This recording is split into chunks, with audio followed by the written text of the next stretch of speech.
Uzdil PHP dersidagi 40 qism Ajax'dagi XML HTTP request.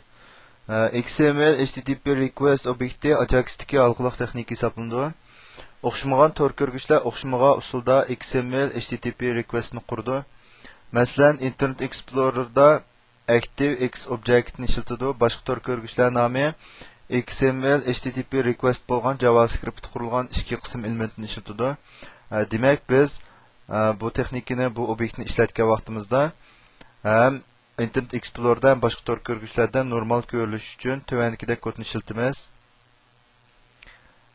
Masalan, buningki XML HTTP request window alatdagi qismiga buningki avval buningga bir hukm qilib, hukm qilgandan keyingi qiymatiga mahlolatda qiymat bersak, bu yerda biz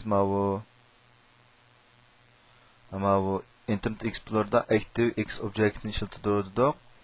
Demak, window qismi agar ActiveX Object'ni qo'llasa, undaqda uningga Microsoft'ningki mahlolatdagi qiymatni bo'lmasa, ikkilisini qo'llandi deyish orqali biz bu masalani hal qilamiz va yoki ostida texmo mukammal bo'lgan, masalan Firefox, Opera, Safari qatorliqlarda tonish uchun Internet Explorer tonish uchun mahlolatdagi shu XML HTTP requestni obyektini qo'zg'atadigan mushkilotga aniqlik berish kodini bu yerda ishlatdik.